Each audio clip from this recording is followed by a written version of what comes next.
욥기 34장 1절에서 20절까지의 말씀을 우리 다 함께 봉독하시겠습니다. 엘리후가 말하여 이르되 지혜 있는 자들아 내 말을 들으며 지식 있는 자들아 내게 귀를 기울이라. 입의 음식물의 맛을 분별함 같이 귀가 말을 분별하나니 우리가 정의를 가려내고 무엇이 선한가 우리끼리 알아보자. 욥이 말하기를 내가 의로우나 하나님이 내 의를 부인하셨고 내가 정당함에도 거짓말쟁이라 하였고 나는 허물이 없으나 화살로 상처를 입었노라 하니 어떤 사람이 욥과 같으랴. 욥이 비방하기를 물 마시듯 하며 악한 일을 하는 자들과 한패가 되어 악인과 함께 다니면서 이르기를 사람이 하나님을 기뻐하나 무익하다 하는구나. 그러므로 너희 총명한 자들아 내 말을 들으라. 하나님은 악을 행하지 아니하시며 젖는 자는 결코 불의를 행하지 아니하시고 사람의 행위를 따라 갚으사 각각 그의 행위대로 받게 하시나니 진실로 하나님은 악을 행하지 아니하시며 젖는 자는 공의를 굽히지 아니하시느니라. 누가 땅을 그에게 맡겼느냐? 누가 온 세상을 그에게 맡겼느냐? 그가 만일 뜻을 정하시고 그의 영과 목숨을 거두실진데 모든 육체가 다 함께 죽으며 사람은 흙으로 돌아가리라. 만일 내가 총명이 있거든 이것을 들으며 내 말소리에 귀를 기울이라. 정의를 미워하시는 이시라면 어찌 그대를 다스리시겠느냐? 의롭고 전능하신 이를 그대가 정죄하겠느냐? 그는 왕에게라도 무용지물이라 하시며 지도자들에게라도 악하다 하시며 교관을 외모로 대하지 아니하시며 가난한 자들 앞에서 부자의 낯을 세워주지 아니하시나니 이는 그들이 다 그의 손으로 지으신 바가 됨이라. 그들은 한밤중에 순식간에 죽나니 백성은 떨며 사라지고 세력 있는 자도 사람의 손을 빌리지 않고 제거함을 당하느니라. 아멘. 할렐루야. 좋은 날입니다. 오늘 너무 잘 오셨습니다. 하루의 시작을 또 기도로서 예배로서 나아가신 우리 모든 성도님들을 진심으로 축복하고 사랑합니다. 비록 현장에서 함께 할 수는 없지만 자신의 삶의 자리에서 예배로서 나아가시는 모든 분들도 진심으로 축복하고 사랑합니다. 시간이 참 빨리 흐르는 듯합니다. 얼마 전까지만 해도 와 벌써 12월 달이다 라고 생각을 했는데 벌써 12월 중순에 이르렀습니다. 참 빠르지 않습니까? 빠르지 않으세요? 네. 얼마 전에 청년부 설교 때 이러한 말을 하곤 했습니다. 시간이 빠르게 느껴진다라는 것은 우리가 삶을 살아갈 때에 우리의 기억력이 좋지 못한 것을 의미한대요. 어렸을 적에는 많은 것들을 기억하지 않습니까? 그래서 시간이 참 늦게 흐른다라고 생각을 하는데 우리가 시간이 빠르게 느껴진다라는 것은 우리의 기억력이 그만큼 예전과 같지 않다라는 것이죠. 시간은 참 빨리 흐르고 세월의 흐름은 우리가 막을 수 없습니다. 또 나이가 들어감에 따라 우리 육체적인 연약함도 막을 수는 없습니다. 하지만 세월의 흐름에 관계없이 하나님을 경험하는 하나님을 경험하는 그 믿음의 추억들은 항상 더 쌓여가기를 소망하고 하나님과의 마주했던 그 추억들이 머리로 기억되는 것이 아니라 가슴으로 기억되어서 하나님의 은혜 속에 항상 거하시는 우리 믿음의 성도님들 되시기를 주님의 이름으로 축원합니다.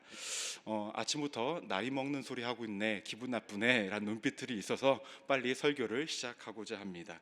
오늘은 욥기 34장 말씀입니다. 욥기 34장은요 전체적으로 틀을 보시면 욥의 친구인 엘리후라는 사람이 하는 말이 대부분의 주를 이루는 말을 하고 있습니다. 근데 보시면요 엘리후라는 사람의 말이 욥기 32장부터 쭉 등장을 합니다. 그래서 36장, 37장에 이르기까지 언급이 되어지고 있는데요. 이렇게만 본다면 엘리후라는 사람은 참 말이 많은 사람인 것 같아요. 근데 참 그럴 수밖에 없는 것이 욥기 32장 4절 말씀을 보시면 이렇게 언급하고 있습니다. 엘리후는 그들의 나이가 자기보다 여러 해 위임으로 욥에게 말하기를 참고 있다가 라고 얘기합니다. 앞서 이야기했던 욥의 친구들이 자신보다 나이가 많기 때문에 자신이 먼저 이야기를 하지 않고 그 친구들이 먼저 이야기하게끔 지금까지 꾹 참았다라는 거예요. 더 나아가서 욥의 친구들이 욥에게 했던 충고 아닌 충고들, 많은 비판의 말들을 통하여서 욥의 마음을 바꿨냐? 아니었다는 거죠. 많은 말들이 있었지만 욥의 마음도 바꾸지 못하고 욥의 의로움을 스스로가 드러내는 듯한 상황들이 계속 전개되다 보니까 이 엘리후라는 사람의 마음이 답답한 마음에 자신의 속에 있던 모든 말들을 하고 있어서 32장부터 36장에 7장에 이르기까지 이렇게 길게 언급하고 있다는 것입니다.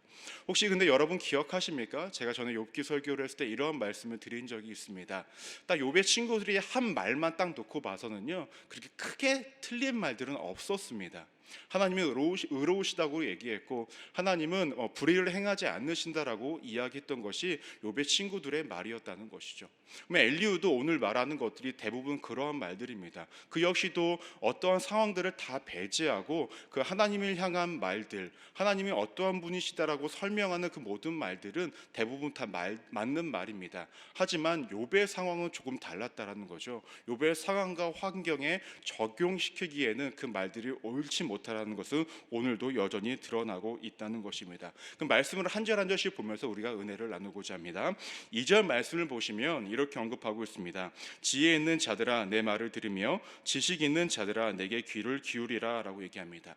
당시에 지혜 있는 자라고 여겼던 사람들은요, 나이 든 사람들을 일반적으로 이야기했다고 합니다. 또 당시에 지혜와 지식이라는 말은 단순히 지식적인 측면만을 따랐던 것이 아니라 삶의 전반적인 부분들에 대해서 어떤 문제들을 잘 인식하고 그것을 해결할 수 있는 사람들을 총칭했던 말이라고 합니다. 그럼 이 사람들은 누구를 뜻할까요? 지금까지 욥에게 많은 말들을 했던 욥의 친구들을 말하는 것이고 그 주변에 함께했던 사람들에게 이야기하고 있는 것입니다. 즉 이 엘리후라는 사람은 지금까지 친구들하고는 조금은 달라요.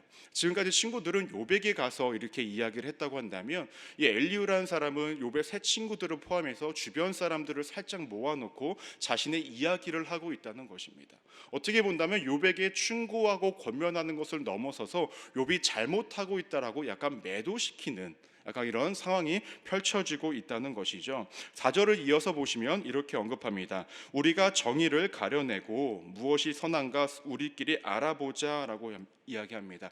이것을 다르게 번역하면요, 이렇게 번역을 할 수가 있습니다. 우리 스스로를 위해서 정의를 가려내자. 무엇이 선한가 우리가 선택하자랍니다. 제가 다시 한번 읽어드리겠습니다. 우리 스스로를 위해서 정의를 가려내고 무엇이 선한가 우리를 선택하자라는 것입니다. 이전까지 친구들은요, 하나님은 의로우신 분이다라고 얘기하면서 하나님을 약간 높이는 듯한 말을 하고 그것이 옳다고 이야기했다고 한다면 욥이 이것에 굽히지 않고 보니까 이 엘리후라는 사람이 뭐라고 얘기하냐면 우리의 정당성을 입증해야 된다. 우리가 주장하고 우리가 말하는 것을 입증해야 된다. 한마디로 우리의 자존심을 지켜야 되고 우리가 경험하고 우리가 알고 있는 것을 욥에게 주장함으로 통하여서 우리의 의로움도 드러내야 된다라고 이렇게 이야기하는 것과 다르지 않다라는 것입니다. 참 다르게 흘러가지 않습니까? 욥이 자신의 의견을 굽히지 않다 보니까 이제는 단순히 하나님을 높이기 위해서 또 하나님의 의로움을 나타내기 위해서 이야기하기보다는 자신들의 주장을 정당화하기 위해서 친구들은 자신들의 의견을 내세우고 있다는 것입니다. 이어서 5절에서 9절까지의 말씀을 보시면요, 욥이 무엇을 잘못했는지에 대해서 언급을 합니다. 5절 말씀을 보시면 욥이 말하기를 내가 의로우나 하나님이 내 의를 부인하셨고 라고 얘기합니다. 즉 욥이 스스로가 의롭다라고 이야기했다는 것입니다. 그리고 하나님이 그 의로움을 외면했다라고 이야기하고 있다는 거예요. 근데 성경을 잘 보신 분들은 아시겠지만요, 욥은 자신 스스로를 의롭다고 주장한 사람은 아니었습니다.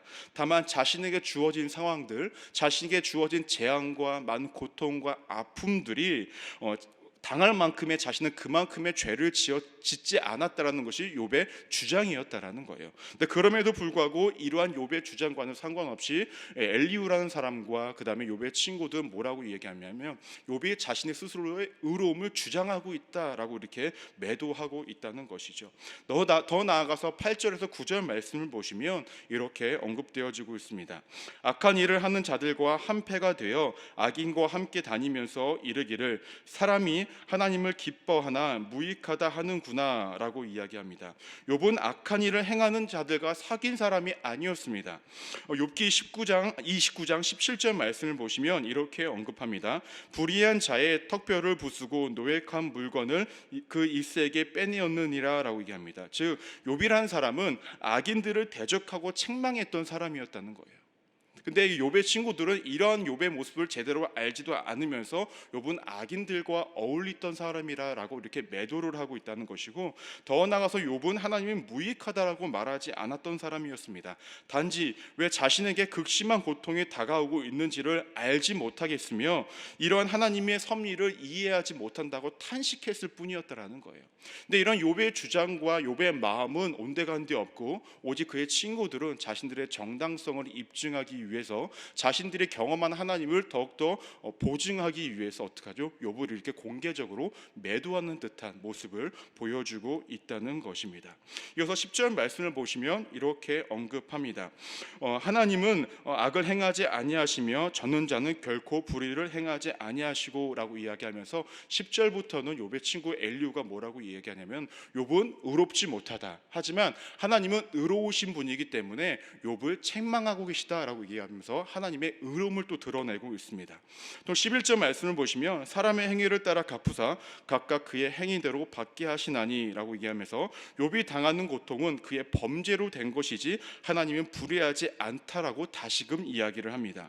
더 나아가서 13절부터 쭉 말씀을 보시면요, 하나님은 창조주 하나님이시다, 하나님은 젖는 자 하나님이시다 때문에 그 하나님은 결코 불의한 하나님이 아니시고 공의롭지 않으신 하나님이 아니시다라고 이야기를 하면서 하나님의 공의와 하나님의 의로움을 이야기하면서 욥을 지속적으로 정죄하고 있습니다. 지금 어떠한 상황인가요? 욥은 계속 정죄받고 있는 상황이고, 욥의 친구들은 지속적으로 어떻게 하죠? 정죄하고 있는 상황입니다. 누군가는 계속 고통을 당하는 상황이고, 누군가는 계속 고통을 주고 있는 상황입니다. 그런데 여기서 재밌는 것이 무엇입니까? 어떠한 상황이냐면, 첫 번째로 하나님이 침묵하고 계시는 상황이라는 거예요. 지금까지 욥기를 쭉 보신 분들은 잘 아실 것입니다. 지금까지 욥기를 보시면요, 욥기는 자신의 상황에 대해서 탄식을 합니다. 친구들에게 이야기를 하고 있다는 거예요. 친구들은 그것에 대해서 이야기를 하고 있습니다. 또 욥은 그것에 대해서 대답을 하고, 또 욥의 친구들도 그것에 대해서 또 비난을 하든 어쨌든 이런 대화 형식으로 많이 이루어지고 있습니다. 그런데 재미있는 것은 하나님은 한 번도 등장을 하고 있지 않다는 거예요. 하나님은 침묵하고 계시다라는 것입니다. 차라리 하나님께서 이때 차라리 등장하셔서 속 시원하게, 욥아, 너의 지금 고난과 재앙과 어려움들은 이러한 이유 때문이고, 욥의 친구들아, 너희들이 이야기하고 있는 것들은 그 잘못된 것들이야, 이런 상황이 이렇게 진행되고 있어서 그런 거야 라고 이렇게 속 시원하게 이야기해 주시면 너무나 감사하겠는데, 하나님은 등장하고 있지 않다는 것입니다. 왜 하나님께서 왜 이렇게 침묵을 하고 계셨을까라는 거죠. 왜 하나님은 이렇게 끝까지 등장하지 않고 계실까라는 것입니다. 개개인마다 분명 차이는 분명히 있겠지만, 누군가가 무엇을 잘못했을 때 그것을 고쳐주고자 할 때 어떠한 것이 가장 좋은 방법일까요? 강제로, 억지로 그 사람을 고쳐주는 것, 물론 그것도 가장 좋은 방법일 수는 있습니다. 하지만 그 사람이 무엇을 잘못했는지를 명확히 깨닫고 스스로가 알고 인식하고 스스로가 바꾸고자 노력했을 때 그 효과가 더 크게 나타나지 않습니까? 하나님은 아무래도 그러한 방법을 택하신 것 같습니다. 욥이 스스로가 무엇인가를 깨닫기를 원하셨던 것 같아요. 그래서 하나님께서는 지속적으로 침묵하고 계셨고, 욥의 친구들에게도 침묵하심으로 통하여서 그들 스스로가 잘못하고 있다는 것을 인식하기를 원하셨다는 것입니다. 왜 이러한 것들이 제가 이렇게 말씀을 드릴 수 있냐면은, 욥기 42장 3절 말씀을 보시면 이렇게 언급을 합니다. 무지한 말로 이치를 가리는 자가 누구이니까? 나는 깨닫지도 못한 일을 말하였고 스스로 알 수도 없고 헤아리기도 어려운 일을 말하였나이다 라고 욥이 고백을 합니다. 물론 하나님께서 욥기 38장에서 등장을 하셔서 욥에게 많은 이야기를 알려주시고, 이러한 상황 때문에 너가 무엇을 알 수 있느냐, 사람들의 길은 사람이 절대 알 수 없다, 여러 가지 권면을 하시면서 욥에게 가르쳐 주시기도 하지만, 이러한 침묵들을 통하여서 하나님은 분명 욥 스스로가 모든 것들을 내려놓기를 원하셨고, 모든 것들을 스스로가 깨닫기를 원하셨다라는 것입니다. 우리의 삶에서도 내 삶이 내가 알 수 없는 고난과 어려움과 힘듦이 있었을 때에 하나님이 내 삶에 침묵하실 때가 분명히 있다는 거예요. 내가 아무리 기도를 열심히 해도 하나님이 응답하시지 않을 때가 분명히 있다는 것입니다. 그때마다 여러분들은 어떠한 모습을 취하고 계십니까? 우리가 욥과 같은 모습을 취하고 있는 것은 아니었습니까? 때로는 내 삶의 어려움과 힘듦 때문에 하나님께 탄식하고, 때로는 하나님께 원망하는 삶을 살아가고 있지는 않았습니까?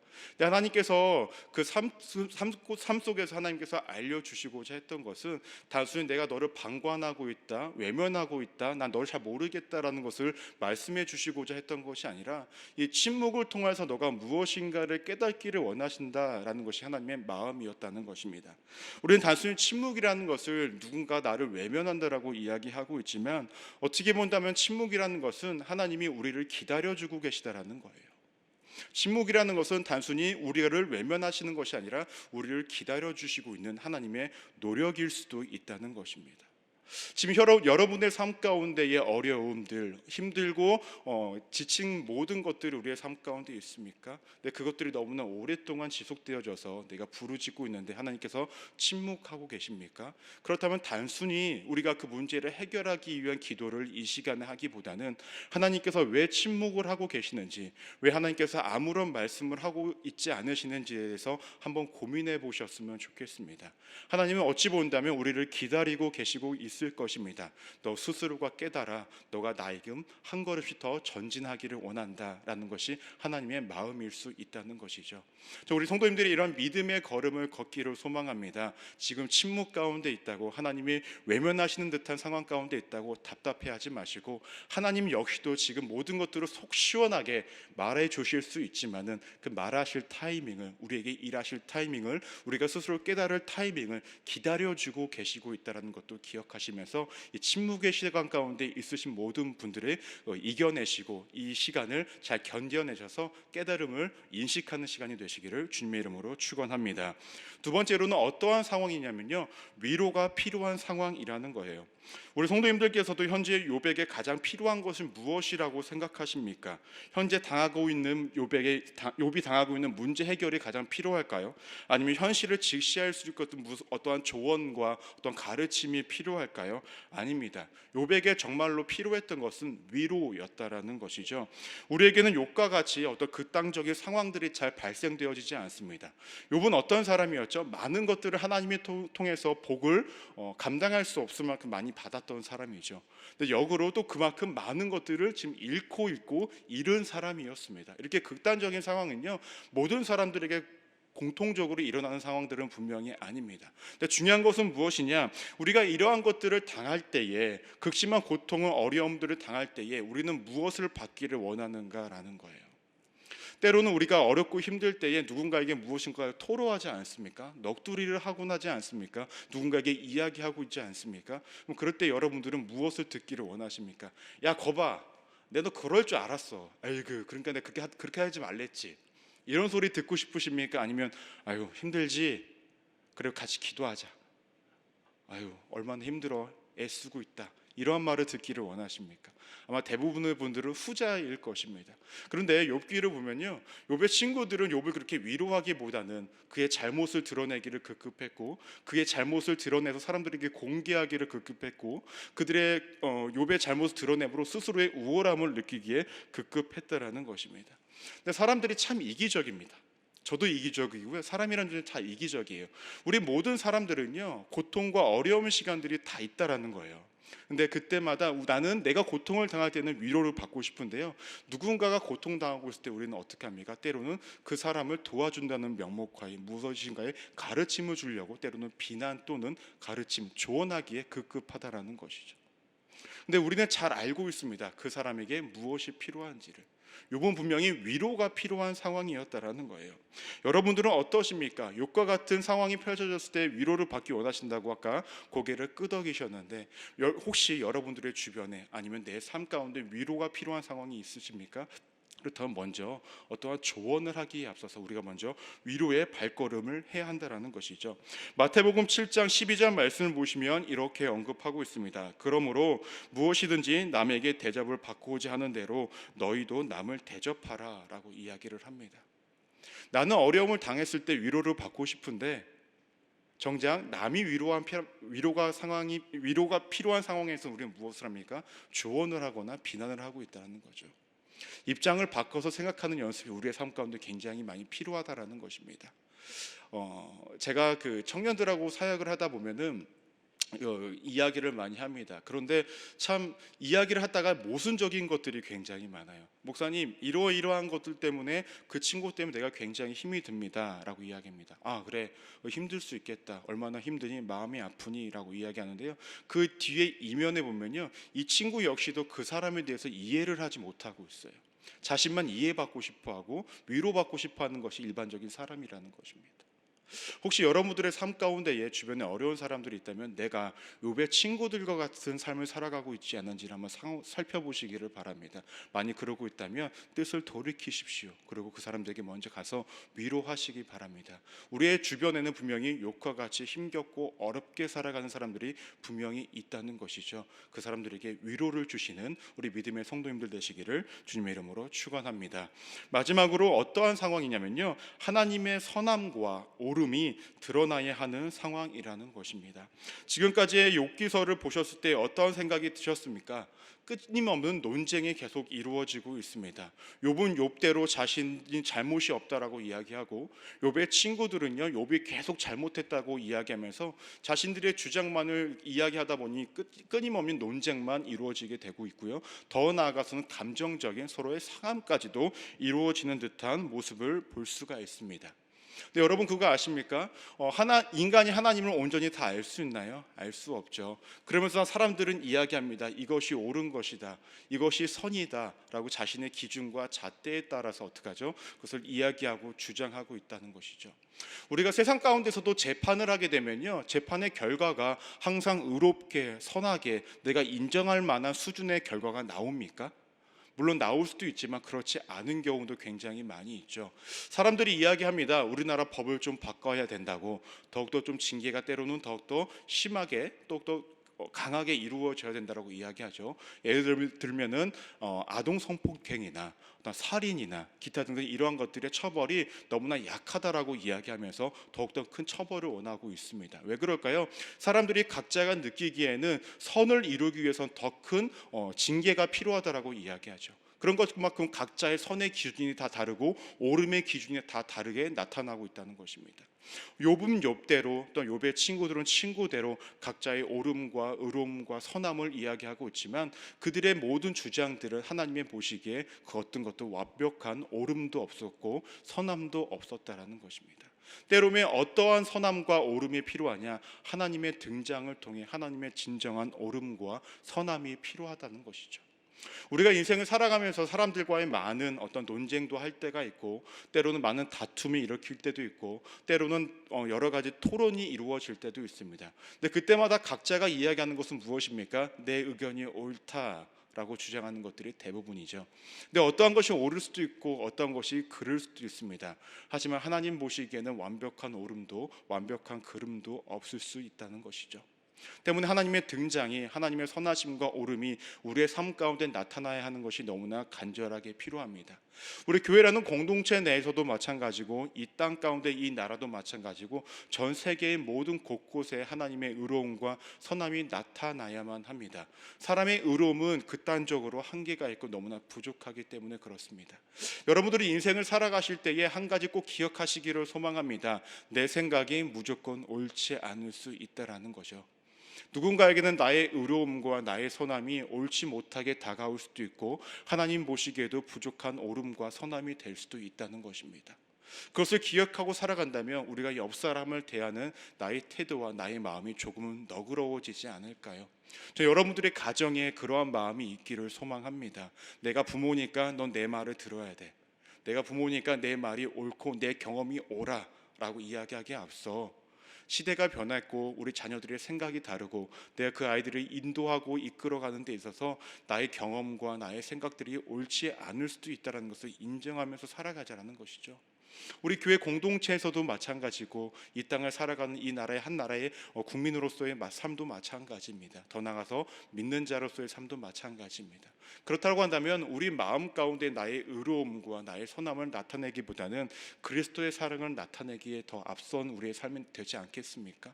그렇게 살아가다 보면 나를 통해서 우리 주변이 보다 더 따뜻해지고 좀 더 아름다워지지 않을까라는 것입니다. 코로나 상황이라 사람들의 마음이 좀 냉랭해지고 서로가 거리를 두고 서로 가운데 더욱더 멀어짐만이 가득한 인생을 살아가고 있는데요. 그럴 때 우리의 마음 가운데 있어야 되는 것은 하나님의 옳음과 하나님의 선이 나타나야 합니다. 그러기 위해서 나의 옳음과 나의 선을 더 내려놓는 연습이 우리에게 필요하다는 것입니다. 말씀을 정리하고자 합니다. 오늘 욥기의 이 상황은요, 엘리후가 많은 것들을 주장하고 이야기하면서 욥을 약간 매도하는 듯한 분위기로 가고 있습니다. 하지만 그의 모든 주장은 하나님 앞에서 절대적 옳음도 아니었고 절대적 악함도 아니었습니다. 때문에 하나님께서는 그 모든 것들을 알려주기 위해서 꾹 참고 계시며 침묵하고 계시다라는 거죠. 그 침묵을 통해서 욥이 깨닫기를 원하셨고 욥의 친구들이 깨닫기를 원하셨다는 것입니다. 하지만 이러한 상황 가운데서 우리가 취해야 할 태도는 어떠한 상황이었습니까? 그저 힘들고 어려운 사람들을 먼저 위로해야 하는 상황이었다는 거죠. 누구를 비난하고 정죄하는 상황이 아니라 위로를 통해 그들이 하나가 되고 그들을 함께 사랑으로 품을 수 있는 상황이 필요했다는 것입니다. 마지막으로 이러한 상황은 어떠한 상황입니까? 하나님의 선함만이, 하나님의 옳음만이 드러나야 하는 상황이었다는 것입니다. 저는 저를 포함해서 우리 모두의 삶이 이러한 삶이 연속되어지기를 소망합니다. 나의 어떠함이 드러나는 삶이 아니라 어떠한 나의 역할과 어떠한 것들이 드러나는 상황이 아닌 하나님만이 드러나는 상황, 하나님의 함께하심과 하나님의 의로우심만이 드러나는 상황이 되어서 우리 나를 통해서 나타내는 우리 주변의 모든 삶들이 하나님의 사랑과 의로움이 나타나는 믿음의 삶이 되기를 주님의 이름으로 축원합니다. 기도하시겠습니다. 하나님이 우리에게 원하시는 삶은 어떠한 것들입니까? 우리는 여전히 알지 못합니다. 우리는 나의 인생을 스스로가 주관할 수 있다고 생각을 하고 나의 능력과 나의 힘으로 모든 것들을 할 수 있다라고 느끼고 생각을 하지만 우리 인간의 나약함과 부족함은 모든 순간에 드러나 우리의 인생은 나 스스로가 어찌할 수 없다라는 것을 깨닫기를 소망합니다. 하나님, 매일의 삶 가운데 주께서 함께하여 주시사 우리가 욥과 같은 인생을 살아가지 않게 하여 주시고 더 나아가서 욥의 친구들과 같은 인생도 살아가지 않게 하여 주옵소서. 하나님의 침묵에 대해서 우리가 탄식하고 원망하는 인생이 아닌 그 가운데 일하실 하나님을 기대하게 하여 주시고 하나님 또한 나를 위해 노력하고 계시다라는 것을 기억하며 그 하나님께 감사하는 삶을 살아가게 하여 주옵소서. 내 주변에 힘들고 어려운 일상을 살아가고 있는 사람들이 있습니까? 그렇다고 한다면 우리가 먼저 그 사람들에게 다가가 위로하고 사랑으로 품고 함께 기도하고 안아줄 수 있는 마음의 넉넉함이 있게 하여 주시고 하나님, 그 사람의 힘듦과 어려움, 나의 삶의 힘듦과 어려움 가운데에 하나님의 선함과 의로움이 드러나는 삶이 될 수 있게 달라고 우리의 간절함이 우리의 마음 가운데 우리의 삶 가운데 나타날 수 있도록 함께 하여 주옵소서.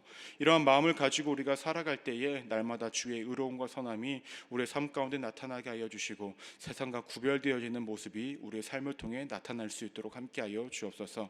하나님, 이제 우리가 여러 가지 기도 제목을 가지고 기도하려고 합니다. 여러 가지 문제 가지고 나와 기도하오니 침묵 가운데 계시다고 한다면 침묵 가운데 말씀하시는 하나님을 기억하시는 우리 성도님들 되어지게 하여 주시고 이 기도의 시간을 통하여서 모든 응답의 역사가 나타나게 하여 주옵소서. 여러 가지 하나님 기도 제목을 가지고 드리신 모든 예물들 위에 하나님께서 복의 복을 더하여 주시고 응답에 응답을 더하여 주시사 주께 드려진 마음과 물질이 절대 헛되지 않음을 하나님께서 증명하시고 함께하여 주옵소서. 그렇게 인도하시고 역사하실 하나님께 감사드리며 살아계신 예수 그리스도로 간절히 기도드립니다. 아멘. 주기도문 하시겠습니다. 하늘에 계신 우리 아버지여, 이름이 거룩히 여김을 받으시오며 나라가 임하옵시며 뜻이 하늘에서 이루어진 것 같이 땅에서도 이루어지리라.